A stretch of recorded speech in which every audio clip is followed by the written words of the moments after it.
diberkati oleh Tuhan. Akhir-akhir ini di momen Desember, Natal, siapa sih? Kebanyakan orang kalau sudah memasuki bulan Desember, mereka itu pasti ada yang tidak tenang, ada yang khawatir. Bukan khawatir karena apa, namun mereka berpikir, aduh, Natal ini saya pakai baju apa? Tidak tenang sudah itu. Ibu-ibu, bahkan anak muda, bahkan semua ya, pasti kita berpikir, wah, tahun kemarin ini saya pakai baju itu saja.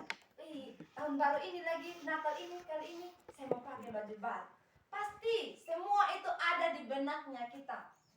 Namun hari ini yang paling penting sebenarnya adalah buat kita orang percaya, sebenarnya itu kita harus berpikir apa sih sebenarnya yang harus saya kerjakan, yang harus saya buat, yang saya harus lakukan untuk Tuhan.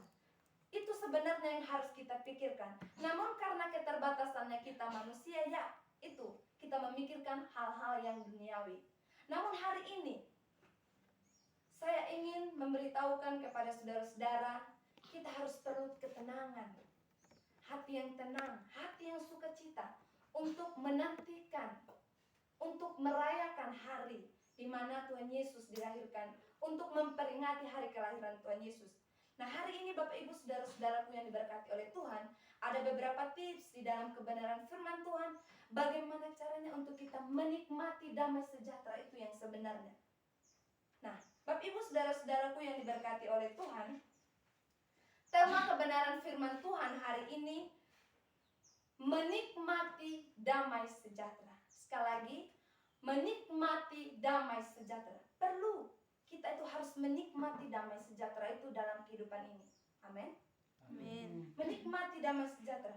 Tentu di momen Natal ini atau di momen kesehariannya kita Bapak Ibu saudara-saudara yang diberkati Tuhan, semua orang itu menginginkan, merindukan, mendambakan yang namanya damai sejahtera dalam diri kita, hati kita, hidup kita. Tentu semua orang, bukan hanya orang Kristen saja.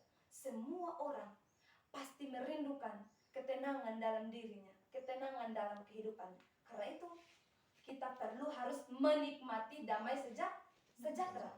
Nah, damai sejahtera itu artinya keadaan harmoni.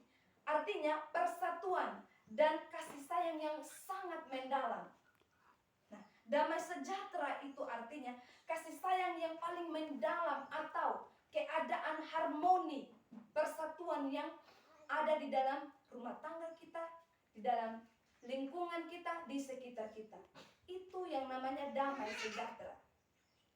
Nah, Bapak Ibu saudara-saudaraku yang diberkati Tuhan, hanya ada satu orang pribadi yang tempat kita mengadu atau tempat damai sejahtera itu sendiri. Nah, yaitu Tuhan Allah. Karena itu Alkitab pun berbicara banyak tentang damai sejahtera. Alkitab berbicara banyak tentang damai sejahtera itu. Karena itu saya pun yakin janji tentang damai sejahtera itu masih berlaku buat kita semua. Karena itu bagaimana caranya supaya kita menikmati damai sejahtera itu? Nah, kita bisa menikmati damai sejahtera itu dengan kita melihat bukti-bukti yang terdapat di dalam Alkitab. Karena itu saya mengajak kita semua sama-sama buka Alkitab kita. Kita sama-sama belajar dari kebenaran firman Tuhan, Lukas 2.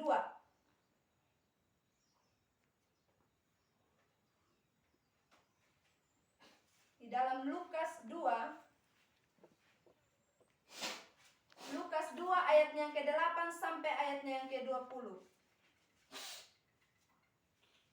Lukas 2 ya. Lukas 2 ayatnya yang ke-8 sampai ayatnya yang ke-20. Baik, kalau kita sudah menemukannya, kita akan sama-sama melihat di ayatnya yang ke-8. Yang perikopnya gembala-gembala. Saya akan, dan Bapak Ibu saudara-saudara, kita akan sama-sama bacanya bergantian. Ayat yang ke-8, Bapak Ibu semuanya akan baca ayat yang ke-9 dan selanjutnya. Berikutnya gembala-gembala. Di daerah itu ada gembala-gembala yang tinggal di padang menjaga kawanan ternak mereka pada waktu malam. Tiba-tiba berdirilah seorang malaikat Tuhan di dekat mereka, dan kemuliaan Tuhan bersinar meliputi mereka, dan mereka sangat ketakutan. Lalu kata malaikat itu kepada mereka, "Jangan takut, sebab sesungguhnya aku memberitakan kepadamu kesukaan besar untuk seluruh bangsa. Hari ini telah lahir bagimu juru selamat, yaitu Kristus Tuhan di kota Daud. Dan inilah tandanya bagimu, kamu akan menjumpai seorang bayi dibungkus dengan lampin dan terbaring di dalam palungan." Dan tiba-tiba tampaklah bersama-sama dengan malaikat itu sejumlah besar bala tentara sorga yang memuji Allah, katanya, "Kemuliaan bagi Allah di tempat yang maha tinggi, dan damai sejahtera di bumi di antara manusia yang berkenan kepadanya." Setelah malaikat-malaikat itu meninggalkan mereka dan kembali ke sorga, gembala-gembala itu berkata seorang kepada yang lain, "Marilah kita pergi ke Betlehem untuk melihat apa yang terjadi di sana, seperti yang diberitahukan Tuhan kepada kita." Lalu mereka cepat-cepat berangkat dan menjumpai Maria dan Yusuf dan bayi itu yang sedang berbaring di dalam palungan. Dan ketika mereka melihatnya, mereka memberitahukan apa yang telah dikatakan kepada mereka tentang anak itu. Dan semua orang yang mendengarnya heran tentang apa yang dikatakan gembala-gembala itu kepada mereka. Tetapi Maria menyimpan segala perkara itu di dalam hatinya dan merenungkannya. Maka kembalilah gembala-gembala itu sambil memuji dan memuliakan Allah karena segala sesuatu yang mereka dengar dan mereka lihat, semuanya sesuai dengan apa yang telah dikatakan mereka. Bapak Ibu, saudara-saudaraku yang diberkati oleh Tuhan, tema umum GBI saat ini adalah kemuliaan bagi Allah dan damai sejahtera di bumi. Namun hari ini saya berbicara tentang bagaimana caranya kita menikmati damai sejahtera di momen Natal ini, di momen kita Natal bersama, supaya kita tidak sia-sia di dalam merayakan hari Natal. Perlu kita semua harus menikmati damai sejahtera. Bapak Ibu, saudara-saudaraku yang diberkati Tuhan, bagaimana caranya supaya kita menikmati damai sejahtera itu? Cara yang pertama adalah dengan kita menerima dan mengenal damai sejahtera itu. Caranya adalah kita menerima dan mengenal siapa damai sejahtera itu. Perlu. Nah, saya akan bacakan di ayatnya yang ke-10 yang berbunyi demikian. Lalu kata malaikat itu kepada mereka, "Jangan takut, sebab sesungguhnya aku memberitakan kepadamu kesukaan besar untuk seluruh bangsa." Bapak Ibu, saudara-saudaraku, dari kata memberitakan artinya menginformasikan kabar kesukaan. Kabar kesukaan itu adalah Tuhan, bahwa kelahiran Tuhan Yesus. Nah, perlu kita mengetahui siapa itu damai sejahtera. Kita harus tahu apa sih dan siapa sih itu sumber damai sejahtera. Nah, Bapak Ibu, saudara-saudaraku, di dalam kebenaran firman Tuhan ini, damai sejahtera itu adalah Yesus Kristus. Damai sejahtera itu adalah Kristus sendiri. Damai sejahtera artinya tadi keadaan harmoni, ada rasa persatuan, ada kedamaian, ada ketenangan di dalam jiwa kita. Itu damai sejahtera. Kita merasa tenang dalam hidup ini. Dan keadaan harmoni, rukun di dalam rumah tangga masing-masing. Itu damai sejahtera. Dan sumber damai sejahtera itu kita hanya bisa dapatkan kepada Tuhan. Kita tidak bisa mendapatkan di sesama kita, Bapak Ibu. Kalaupun kita mendapatkan di antara sesama kita, di anak-anak kita, di suami kita, di istri kita, atau dari orang sekitar kita, itu hanya sementara saja damai sejahtera itu. Tetapi damai sejahtera itu kita hanya bisa mendapatkannya kepada Tuhan yang sempurna. Itu kedamaian yang abadi yang daripada Tuhan. Hanya sementara saja yang diberikan oleh dunia ini, oleh orang-orang terdekat kita. Karena itu perlu kita harus menerima dan mengenal siapa damai sejahtera yang sesungguhnya. Bapak Ibu saudara-saudaraku yang diberkati Tuhan, di ayat yang ke-11 ini pun merupakan salah satu ayat hafalan anak-anak sekolah minggu, di mana yang berbunyi demikian, hari ini telah lahir bagimu juru selamat, yaitu Kristus Tuhan di kota Daud. Nah, kenapa? Kenapa di saat sejak mereka kecil saya sudah mengajarkan ayat ini? Kenapa? Dari sejak kecil ini anak-anak harus perlu tahu siapa damai sejahtera itu dan siapa juru selamat mereka dan siapa yang harus mereka percaya. Ini merupakan salah satu ayat hafalan mereka mereka akan tampil bersama nanti di acara Natal ini. Nah, perlu kita harus menerima dan mengenal siapa damai sejahtera itu, Bapak Ibu. Perlu kita harus mengenal dan kita menikmatinya. Yang paling penting adalah kita menikmati damai sejahtera itu. Kenapa? Tanpa ketenangan dalam diri kita, wah, itu sangat tidak bagus. Dan perlu kita harus menikmati damai sejahtera itu. Ketenangan, rasa keharmonisan di dalam rumah tangga kita. Perlu kita harus menikmati damai sejahtera itu. Nah, artinya begini Bapak Ibu saudara-saudaraku, kita harus belajar menerima kenyataan yang sudah pernah kita alami, mau pahitnya, mau senangnya, mau sedihnya, kita harus belajar menerima. Kita harus belajar menerima dan kita harus belajar menerima sesuatu hal yang sudah pernah kita lewati bersama. Karena apa? Bapak Ibu saudara-saudaraku yang diberkati Tuhan, keadaan yang sudah kita lewati, kita itu harus perlu menerimanya dan kita perlu berdamai dengan keadaan itu. Karena apa? Ada orang di dalam kehidupan ini membuat kita tidak tenang, membuat kita kecewa, membuat kita rasa sakit hati. Tetapi di momen Natal ini saya mengajak kita semua untuk apa? Kita harus belajar mengasihi dia. Sekalipun dia membuat kita tidak tenang, membuat kita kecewa, membuat kita sedih, kita harus belajar menerima dia kembali. Dan kita harus apa? Kita harus mengasihi dia kembali. Itu pentingnya. Kita harus mengasihi dia. Kita tidak boleh seperti Raja Herodes. Ketika dia mendengarkan hari kelahirannya Tuhan Yesus, apakah dia merasakan kedamaian? Tentu tidak. Dia tidak merasakan rasa kedamaian itu.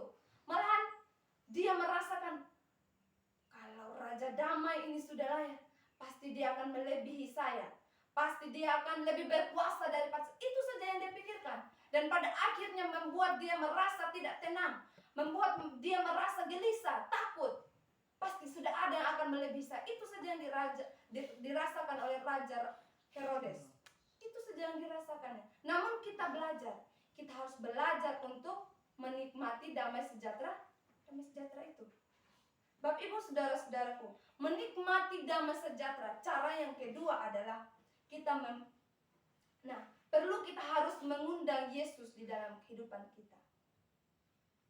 Supaya kita bisa menikmati damai sejahtera itu, perlu kita harus mengundang Yesus masuk di dalam kehidupan kita.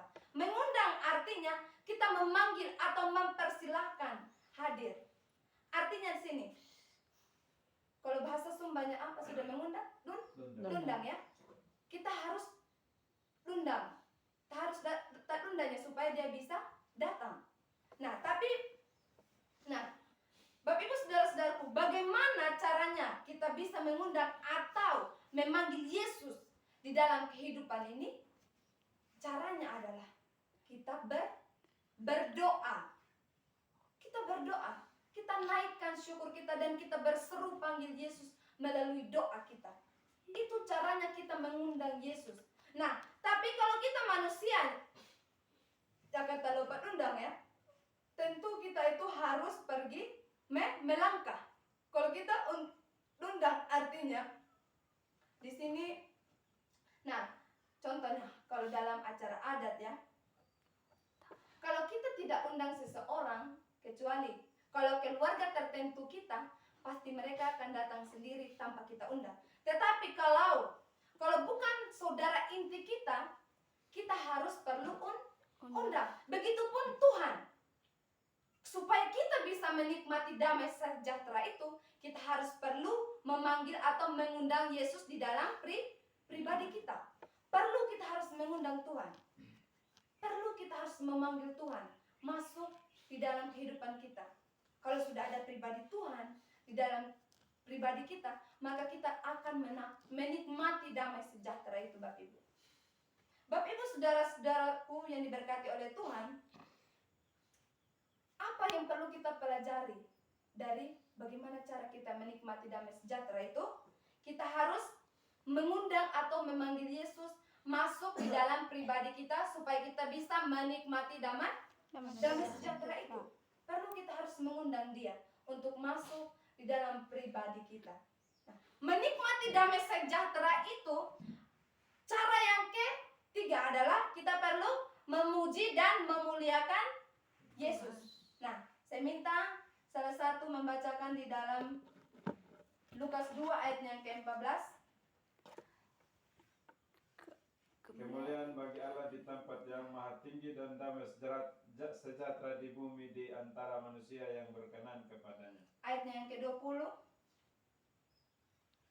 Maka kembalilah gembala-gembala itu sambil memuji dan memuliakan Allah, karena segala sesuatu yang mereka dengar dan mereka lihat semuanya sesuai dengan apa yang telah dikatakan kepada mereka. Oke. Di sini menikmati damai sejahtera, cara yang ketiga tadi adalah memuji dan memuliakan Yesus. Nah, kalau kita terjemahkan, memuji artinya melahirkan kekaguman dan penghargaan. Sederhananya begini, Bapak Ibu. Kalau kita mencintai seseorang, pasti kita memuji dia, mengagumi dia. Pasti itu. Kalau kita mencintai seseorang, pasti kita memuji dia, sekalipun dia tidak ganteng, sekalipun dia tidak cantik, pasti kita puji dia. Pasti itu sudah, pasti itu. Pasti kita mengagumi dia, kita puji dia. Itu sudah pasti. Nah, begitu pula dengan Tuhan. Kita harus puji dia lebih daripada orang yang kita cintai, Bapak Ibu. Perlu kita harus memuji dia lebih daripada orang yang kita sedang kagumi. Kita harus memuji dia. Dan apa? Kemuliaan Tuhan itu, kita harus terus memuji dia dan memuliakan dia. Bapak Ibu, saudara-saudaraku, dari ayat yang ke-14 tadi, kemuliaan bagi Allah di tempat yang maha tinggi dan damai sejahtera di bumi di antara manusia yang berkenan kepadanya. Jadi, kemuliaan itu hanya untuk Tuhan. Kemuliaan, kenapa kita harus memuji dia? Memuliakan dia. Kenapa? Dia adalah yang paling maha tinggi, yang lebih daripada kita.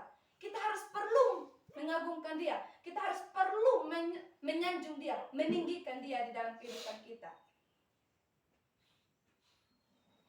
Kita harus perlu memuji dia dan memuliakan Yesus. Supaya apa? Kita bisa menikmati damai sejahtera yang sesungguhnya. Kita harus memuji dia, Bapak Ibu. Kita harus memuliakan dia. Kenapa? Damai sejahtera itu yang sempurna hanya ada pada Tuhan. Kalau kita mau menikmati damai sejahtera itu, kita harus memuji dia. Memuji siapa? Memuji Yesus.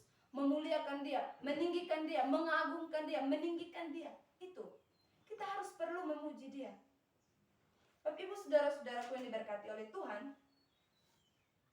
Nah, bagaimana caranya supaya kita memuji Tuhan? Ini asiknya kalau kita di dalam Tuhan. Kita diberitahukan semua cara-caranya. Bukan sekedar diproklamirkan. Tetapi kita diberitahu bagaimana caranya kita memuji Tuhan. Caranya sederhana saja, Bapak Ibu.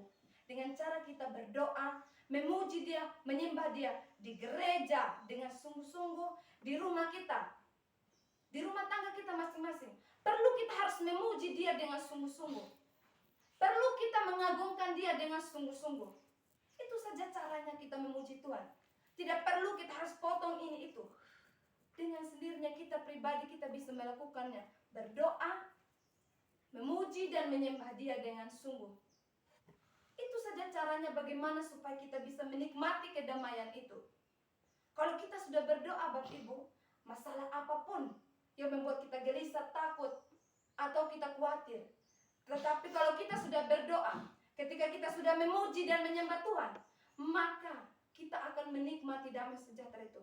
Kita akan merasakan kedamaian, ketenangan dalam diri kita. Kalau kita sudah berdoa sungguh-sungguh sama Tuhan. Mau ada masalah apapun, tetapi kalau kita sudah datang sama Tuhan, maka kita akan terlepas dan kita merasa damai. Kalau kita sudah berdoa sama Tuhan. Kenapa?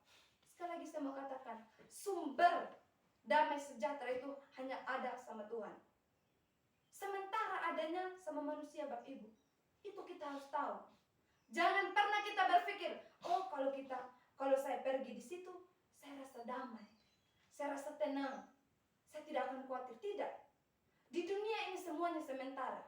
Sumber damai sejahtera yang sesungguhnya sama Tuhan. Tidak ada sama manusia. Karena itu, kalau kita mau menikmati damai sejahtera itu, puji Tuhan, sembah Tuhan, agungkan Tuhan di dalam kehidupan, di dalam pribadi kita masing-masing. Hanya sementara saja damai sejahtera itu di manusia. Damai sejahtera yang sesungguhnya hanya ada sama Tuhan. Bapak Ibu, saudara-saudaraku yang diberkati oleh Tuhan, mengapa kita harus memuji Dia? Kita harus tahu kenapa kita harus memuji Tuhan. Kita harus tahu kenapa kita harus memuji Yesus. Karena ayat yang ke-11 bahwa Dia adalah juru selamat. Karena Dia juru selamat kita, kita harus perlu memuji Dia. Memuji Dia dan menyembah Dia. Kenapa? Memuliakan Tuhan artinya kita sedang mengagungkan, memberikan penghormatan, kita menghargai, menjunjung tinggi. Karena Dia adalah juru selamat kita. Kalau bupati kita bilang seperti ini. Tapi kalau Tuhan, saya capek nih. Kalau kita berdoa, kita mungkin dengan biasa-biasa saja. Tapi kalau bupati, masuk datang. Pasti itu. Tapi kita harus apa? Kita harus melebihi, menyanjung Tuhan itu lebih daripada bupati, Bapak Ibu. Lebih daripada sahabat kita, teman-teman kita. Orang-orang yang paling hebat. Perlu kita harus lebih menyanjung Tuhan lebih daripada bupati, lebih daripada orang-orang hebat. Kenapa? Dia itu adalah juru selamat kita. Supaya apa? Kita bisa menikmati damai sejahtera itu yang sesungguhnya, Bapak Ibu. Bapak Ibu, saudara-saudaraku yang diberkati Tuhan, seperti seorang gembala ini, dia menyiarkan, dia memberitahukan. Seorang gembala ini dia orangnya sederhana saja. Sederhana saja dia. Dia menginformasikan kelahirannya Tuhan Yesus. Bapak Ibu, saudara-saudaraku yang diberkati Tuhan, perlu kita harus menikmati damai sejahtera itu di momen Natal ini, di momen Desember ini. Inilah cara-caranya bagaimana kita bisa menikmati damai sejahtera itu. Kita harus menikmati damai sejahtera itu di rumah tangga kita, di keluarga kita, di gereja kita. Jangan sampai momen Natal ini kita menganggap, aduh, pasti ada yang saya harus lakukan ini itu. Itu tidak apa, tapi kita yang paling penting adalah bagaimana kita menyambut Tuhan itu dengan rasa damai sejahtera. Kita harus menikmati damai sejahtera itu yang sesungguhnya, Bapak Ibu. Bapak Ibu, saudara-saudaraku, teladan apa sih atau apa yang harus kita lakukan dari memuji Tuhan dan memuliakan Tuhan? Di sini kita harus belajar dan kita harus menyanyi dan menyembah Tuhan. Di dalam apa? Di dalam gereja kita, di dalam rumah kita, dimanapun kita berada. Perlu kita harus memuji Tuhan dimanapun kita berada. Nah, menikmati damai sejahtera itu cara-caranya ada di dalam Lukas 2 ayatnya yang ke-8 sampai ayatnya ke-20. Nah, bagaimana caranya kita bisa menikmati damai sejahtera itu? Tadi ada tiga poin. Cara yang pertama adalah menerima dan mengenal siapa damai sejahtera itu. Dan yang kedua adalah dengan cara kita mengundang Yesus masuk di dalam kehidupan kita. Kalau kita sudah mengundang Tuhan, tentunya kita akan merasakan damai sejahtera itu. Dengan cara apa kita mengundang Tuhan? Dengan cara kita berdoa. Nah, cara yang ketiga adalah kita memuji dan memuliakan Tuhan dengan sungguh-sungguh di gereja kita, di rumah kita, dimanapun kita berada. Bapak Ibu, saudara-saudaraku, di momen Natal ini Tuhan mau kita apa? Tuhan mau kita menyambutnya dengan apa? Dengan rasa hati yang terus mengucap syukur. Karena Tuhan sudah menyertai kita sepanjang tahun ini. Kita harus menyambut Dia. Kita harus sambut Dia dengan hati yang penuh rasa syukur. Dan yang kedua, Tuhan mau supaya kita apa? Bertobat. Bertobat dalam hal apa? Di dalam hal kita berkata-kata, di dalam hal kita berbicara, di dalam hal kita bergaul dengan sesama kita, di dalam hal kita berkomunikasi di sekitar kita, di lingkungan kita, dimanapun. Kita harus perlu memperbaharui seluruh hidup kita di dalam Tuhan. Kita harus bertobat, Bapak Ibu, dengan cara kita berkata-kata, bertindak. Kita harus perlu mengakhiri tahun ini dengan suatu perubahan yang baik di dalam keluarga kita, di tengah-tengah masyarakat. Kita harus memberikan teladan yang baik sehingga kita bisa memasuki tahun 2024 itu bersama dengan Tuhan lagi, dengan cara yang baru lagi dengan Tuhan, dengan sikap yang baik lagi, dengan cara yang baik lagi daripada Tuhan. Karena itu cara-cara kita menikmati Tuhan sederhana aja.